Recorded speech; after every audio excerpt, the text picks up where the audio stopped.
Мир у вашыя хаты, паважаны гледачы. У эфіры праграмы «Святыні Беларусі». І сёння мы шчыра запрашаем вас наведаць невялічкую вёску Верцялішкі, што ў Гродзенскай вобласці. Размова пойдзе пра выбітную царкву, названую ў гонар святога князя Александра Невскага, і якая мае вялікую гісторыю. Гісторыю выклікаў і выпрабаванняў, радасці і суму, гісторыю веры, надзеі ды любові, разам з якімі жыхары Верцялішак ва ўсе гады годна вытрымлівалі разнастайныя выпрабаванні.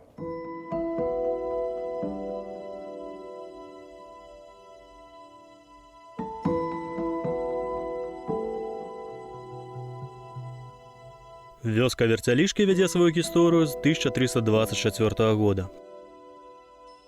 Паводле адной версіі, храм быў пабудаваны па загадзе самога князя Давыда. Будучы праўнукам наўгародскага князя Александра Невскага і сынам нальшанскага, затым пскоўскага князя Тимофея, прылічаных праваслаўнай царквой да ліку святых, Давыд быў выхаваны ў духу глыбокага шанавання праваслаўнай веры і лічыўся яе дбайным абаронцам. Іншая ж версія легенды сцвярджае, што верцялішкаўскі храм быў заснаваны самімі жыхарамі вёскі пасля трагічных падзей вясны 1324 года. Немецкие крестоносцы напали на имение Давида Городенского, сожгли его, и часть жителей была убита, часть жителей взяли в плен. И тогда войско Давида Городенского догнало крестоносцев, разбило войско крестоносцев, освободило жителей. И в честь вот этого события жители построили деревянный храм, православный храм, именно вот в этом местечке. Сам князь быў забіты ў Мазовіі ў 1326 годзе польскім рыцарам Андрэем Гостам, падкупленым ворагамі. Па легендзе, Давыда пахавалі ля сцен Барысаглебскага манастыра. Цяпер у Гродна усталяваны помнік у гонар вялікага змагара супраць крыжакоў.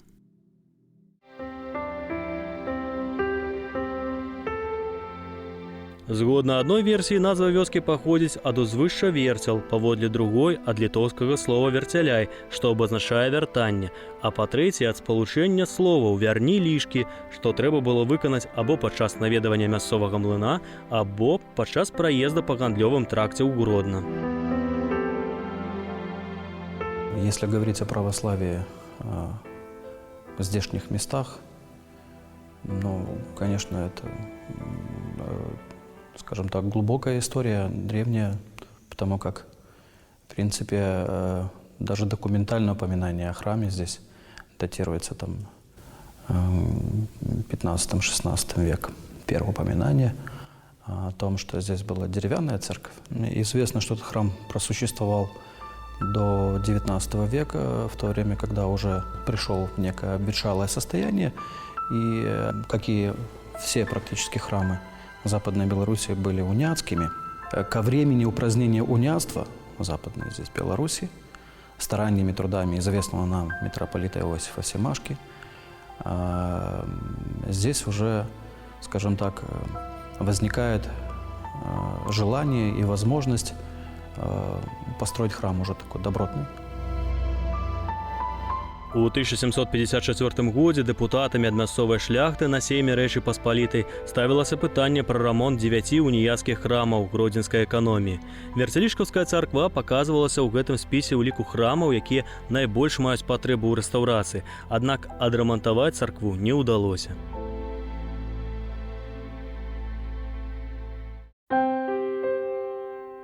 І толькі ў 1843 годзе пачынаецца тут будаўніцтва новага каменнага храма.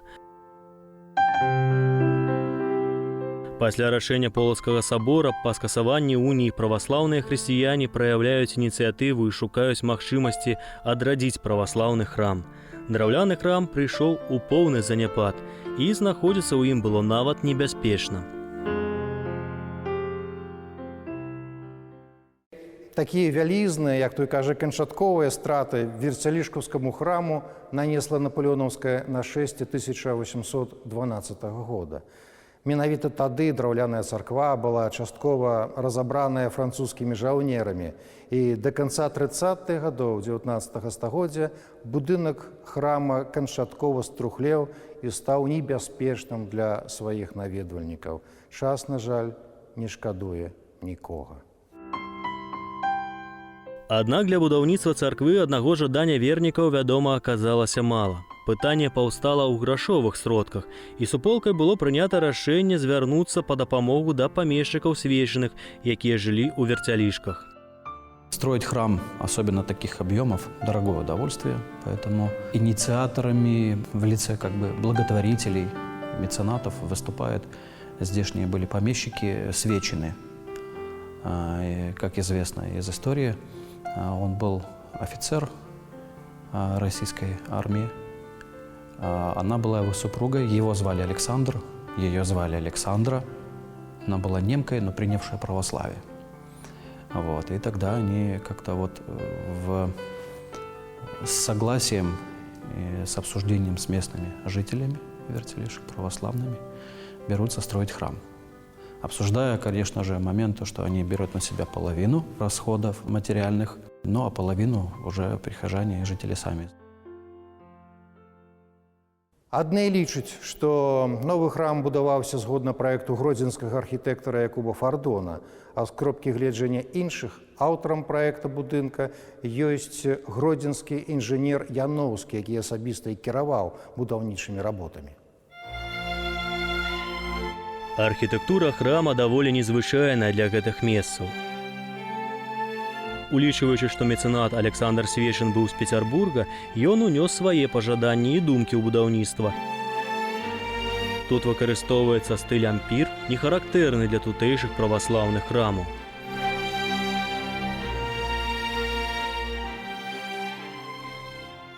Узвядзенне сцен храма пачалося ў 1843 годзе, і ўрачыстае асвячэннях яго адбылося 12 верасня 1856 года. Храм стаў сапраўдным духоўна-асветніцкім цэнтрам і адначасова галоўным архітэктурным упрыгажэннем верцялішак. Шчыра кажучы, цэрквы, хай і ў простым, але ж у стылі ампір, не занадта распаўсюджаны ў праваслаўных забудовах нашых краях. Храм уяўляе сабой прамавугольны ў плане асноўны аб'ём, накрыты двухсхільным дахам. Галоўны фасад аформлены шасцікалонным порцікам з трохвугольнымі франтонамі над ім. Сталявую цэласнасць кампазіцыі парушае ўзведзеная аднаярусная чацверыковая званіца, завершаная васьмігранным шатром з цыбулепадобнай галоўкай. Плоскасныя сцены храма прарэзаны прамавугольнымі аконнымі праёмамі, дэкарыраванымі прафіляванымі ліштвамі і сандрыкамі, акантаванымі прафіляваным карнізам і цягай. В 1856 году уже заканчивается строительство и совершается освящение храма. Конечно же, печально, что буквально за пару месяцев до этого не доживает сама Свечина, которая все-таки была попечителем и благотворителем, меценатом. Не доживает буквально недолгое время, но совершается освящение храма Божьей милостью, какая-то утварь, и тогда храм становится пригодным для совершения богослужения. Известно также то, что единственный момент был такой в строительстве, что не хватило средств на добротную крышу храма. Поэтому длительное время храмовая крыша была построена, сделана с какого-то так называемого гунта, что-то такое соломы с каким-то глиной или цементом, что там тогда использовалось, так.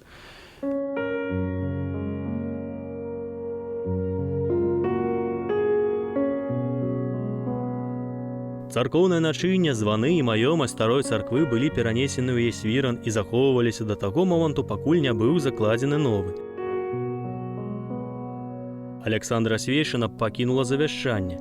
Усе свае грошы паклала ў банк, і працэнты пералічваліся на патрэбы храма аж да Першай сусветнай вайны.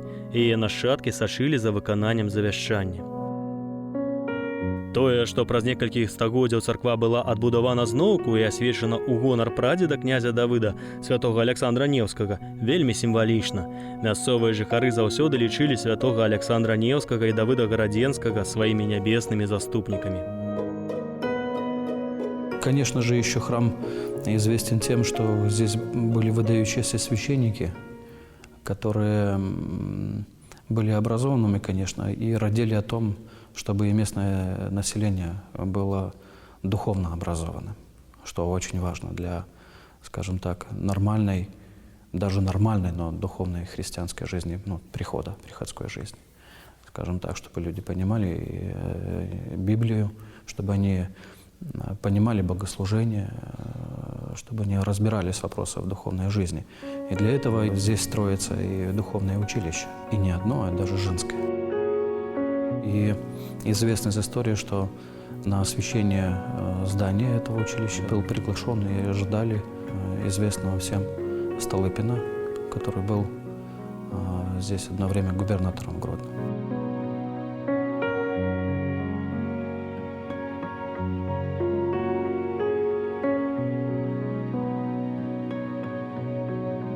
Ёсць у храме і унікальныя старадаўнія іконы, як кажуць, намоленыя.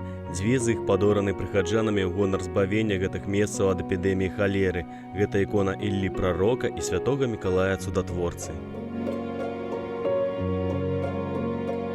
Мікалай заўсёды лічыўся хуткім памочнікам ва ўсіх бедах і няшчасцях. Прыходзяць людзі да гэтых абразоў і цяпер, падчас пандэміі.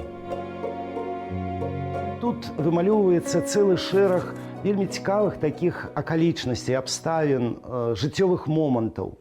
Хто такі Мікалай Цудатворца? Да, адзін з самых шанаваных хрысціянскіх святых. Таму яго называюць свяціцелем, Мікалаем Цудатворцам. З другого боку, гэта вобраз, які апісаны ў свяшчэнных тэкстах, у гістарычных хроніках, які мае пад сабой рэальныя падставы лічыць, што перад намі выява рэальнага чалавека, які сапраўды жыў, выхоўваўся, вучыўся, здзяйсняў нейкія жыццёвыя і сакральныя, хрысціянскія нейкія дзеянні, увайшоў у гісторыю, дзякуючы сваім справам. Калі запытацца у кожнага, амаль любога верніка, каму яны звычайна пакланяюцца перад абразом каго святых вобразаў, яны ставяць свечку, прыйдучы ў храм, у царкву. І разам з выявай Хрыста, разам з выявай Маці Боскай, магчыма, на трэцім месцы, а можа нават і на первым месцы, часцей за ўсё з'яўляецца вобраз Мікалая Цудатворца, Мікалая Свяціцеля. У народзе склалася нават нешта накшталт такога звычая і добрага звычая. Чалавек пачынае нейкую работу, ён просіць дапамогі ў Мікалая Цудатворцы. Заканчвае, ён дзякуе яму за спрыянне, за дапамогу, за ўдзел у шчаслівым завяршэнні сваёй справы. У гісторыі пачытання, шанавання святога Мікалая Цудатворцы склалася некалькі варыянтаў іканаграфіі, калі Мікалая увасабляюць у вобразе вышэйшага царкоўнага свяціцеля, у мітрапалічы Мітры. Менавіта такім ён паўстае вельмі часта ў абразах. Як правіла, яго паказваюць у пояс, радзей пакаленна. Як правіла, гэта менавіта паясная выява.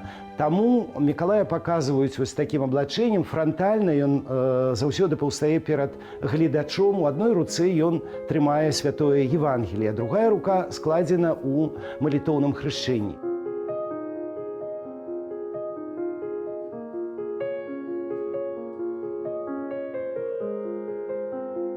Каля царквы знаходзіцца мураваны помнік на месцы пахавання ў 1891 годзе святара Івана Пятровича Гашуніна. Доброе дело всегда сопровождается какими-то искушениями. А здесь не просто искушение было, здесь была целая такая трагедия, которая выразилась в том, что здесь была холера. Много людей умирало. Как раз-таки у нас есть две иконы в храме Николая Чудотворца и Марии Магдалины, которые были пожертвованы и жителями, в частности, сугубо прихожанами, память о избавлении от здешней холеры. И эти иконы писались в Питере, и обрамление тоже такое, скажем, богатое. То есть на то время это тоже были такие серьезные средства. И в это время служил здесь отец Иоанн Гашунин, который также занимался просветительской деятельностью, и он умирает в это время. 1891 год, когда эта холера была в разгаре, и когда ему, как священнику, приходилось исповедовать, причащать, напутствовать перед смертью больных, и мы можем как-то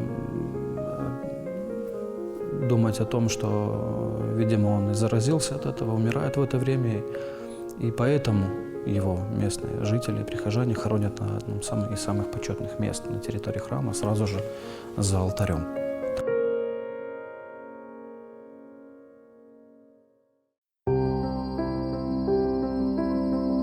Велізарную роль у справе духовного осветництва на Вертялишкаўскай зямлі сыграў настаятель з 1893 года Свято-Александра-Невской царквы отец Леў Тэадаровіч. У гады Першай сусветнай вайны пад кіраўніцтвам айца Льва Тэадаровіча прыхаджане храма праводзілі работы па вывазе ў цэнтральныя раёны Расійскай імперыі святыні маёмасці Вертялішкаўскага храма, абразоў, царкоўнага начыння, кніг, званоў царквы. Уся маёмасць царквы была беражліва захаваная і вярнулася ў Вертялішкі ў 1919 годзе. Дзіўны ў храме і старажытны іканастас. У ім захаваныя старажытныя уніяцкія іконы. Магчыма, менавіта тыя, што былі ў старым драўляным храме. Мудрае стаўленне да святыняў заўсёды адрознівала праваслаўных вернікаў. Икона остается иконообразом. Для нас это как бы все-таки история, которая отражает судьбы храма. Напрямую являясь как бы неким таким свидетелем, да. Не зря здесь эта икона униатская находится. И известна была униатская история церквей и храмов Западной Беларуси. Вот. Поэтому образ Божий остается образ Божьим. Главное, чтобы все-таки мы не забывали, что мы православные, и старались хранить веру своих предков. И также перед лицом трудностей отстаивать возможность молиться в этом храме, чтобы здесь продолжалась служба.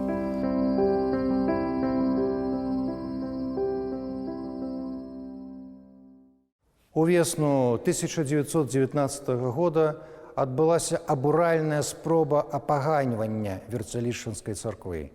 Некалькі маладых ды жвавых мясцовых рэвалюцыянераў разам з актывістамі-безбожнікамі загародні замахнуліся разбурыць храм. На жаль, ім удалося знесці званіцу царквы, аднак жыхары Вертялішак, якія прыбеглі на шум, сцяной паўсталі на абарону сваёй святыні і далі годны адпор.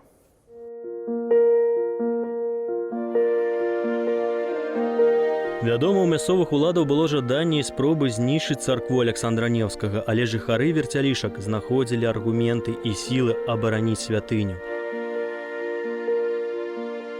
У канцы 1920-х гадоў не раз прыйшлося адстойваць і даказваць права праваслаўных вернікаў на будынак храма. Прэтэнзіі каталіцкага духавенства і польскіх уладаў на тое, што нібыта будынак храма першапачаткова належаў касцёлу або уніятам, былі цалкам абвергнутыя падчас судовага разбору. Велізарную ролю ў гэтым працэсе адыграў царкоўны савет Вертялішкаўскага прыходу, які здолеў прадставіць суду неабвержныя дакументальныя доказы. Заўважым, царква працягвала дзейнічаць і ў гады нямецкай акупацыі. Дарэчы, настаяцель гэтай царквы неаднойчы караўся акупацыйнымі ўладамі за парушэнне так званых правілаў новага парадку. Другая палова 1960-х-90-х гады 20-го стагоддзя прыйшліся на гады служэння ў Вертялішкаўскай царкве цэлага шэрагу годных служыцеляў веры. Отец Анатолий Васильевич Моисеев был настоятелем храма с 1966 года. 6 чэрвеня 1968 года яго змяніў отец Миколай Дементьевич Кныш. На працягу 8 гадоў ажыццяўляў служэнне ў Вертялішкаўскім храме отец Миколай Сапега. 14 кастрычніка 1994 года у свята Покрова Пресвятой Богородицы настоятелем Свято-Александровско-Невской царквы стал отец Константин Яромиш, ветеран афганской войны, выпускник Минской духовной семинарии.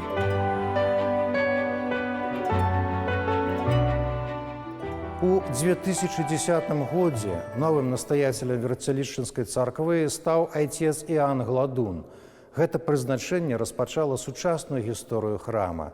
З пачатковым перыядам служэння айца Іана звязаны значныя змены, якія адбыліся як у вонкавым абліччы царквы, так і ў стане духоўнага жыцця яе вернікаў.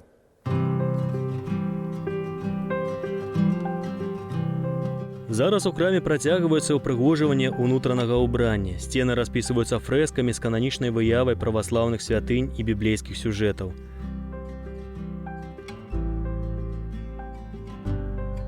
Асаблівым гонарам храма з'яўляецца знойдзены выпадкова пры рамонце звон. Паводле версіі даследчыкаў, гэта самы стары звон у Беларусі. Магчыма, ён быў падораны старажытнаму храму самім Давыдам Гарадзенскім у гонар перамогі над крыжакамі. Исследованиями Елены Геннадьевны Шатько, которая занималась историей колоколов на Беларуси, колокольного звона, она позвонила, приехала, говорит, что есть подозрение, что в вашем храме есть такой уникальный колокол. И как раз к этому времени это все процессы связаны с реконструкцией колокольни, но позволили нам убедиться в том, что действительно такой колокол в нашем храме есть. Что он так висел в уголочке, и как-то даты особо не было видно, что там за дата была, когда звонили. Так, когда сняли туда, удивились, посмотрели, что да, такой колокол есть. И он датируется 1400 и там то ли 11-м, то ли 70-м годом, скажем так, исследования в этом отношении не закончены. И известно, что колокола, как традиция звона, да, именно форма колоколов, пришла нам более из западной традиции, с католической. Потому что в православном исполнении это было било, называли, из которых били. Тоже пластины из такого же материала вылиты, но по ним били. Здесь видно такая работа немножечко мастера, когда он пытался отлить время создания этого колокола. Мы видим, что буквочка А означает 1000, У – 400, потому что цифры в церковно-славянском обозначаются именно этими буквами. А здесь напрашивается, что это буква П. Но здесь не видно. Здесь видно, что они две отдельные стоящие. То ли это попытка была мастера изобразить 11-й год, и он не совсем владел, хотя, в принципе, интересовался. А может, возможности такой не было, и он позволил себе. Почему мы так можем рассуждать, что мастер мог не знать или сомневаться? Потому что, в принципе, здесь выливается, отливается, да, написание именно на латыни «Анно Домини». Поэтому мы можем предполагать, что оно выполнялось в том месте, где отливались колокола, скажем так, для костелов, возможно, где-то в западных областях. «Анно Домини» – это аббревиатура, которая означает «от Рождества Христова» на латыни. А здесь уже используется церковно-славянское обозначение. Понимаете, да, две традиции. Есть колокол еще там, да, там тоже странное обозначение его создания, там где-то 17 век, 1610. Там попытки арабскими буквами выливать, 1610. Но надпись уже идет «Року Божьего» на церковно-славянском, даже с узорами. Это позднее, потому что уже, видимо, возможности были свои. А здесь мы видим написано «Анно Домини». В то время как раз-таки это может быть такие времена, где более восточные, да, районы, они все-таки еще использовали било, а здесь уже начинали использовать колокола.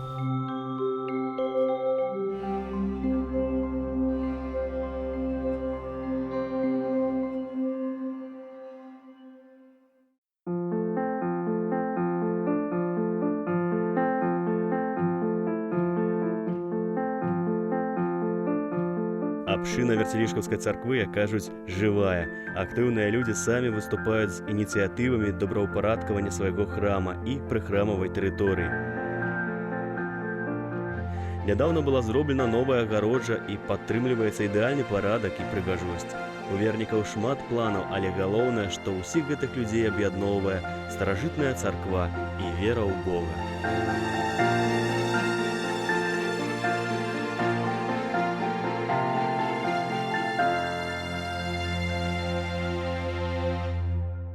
Во все часы настоятели и прихожане Верцелішчынскай царквы были адзінныя ў сваім служэнні Господу і ў сваёй любові да ягонага дому. Дзякуючы іх супольным намаганням храм перажыў часы ганенняў і прыгнёту, блюзнерства і багаборства. Як і ва ўсе часы, царква працягвае заставацца духоўным, маральным цэнтрам Верцялішак і галоўнай архітэктурнай славутасцю гэтага мілага пасёлка. А на сёння ў нас усё. Вандруйце разам з намі па абшарах нашай любой краіны. Да пабачэння.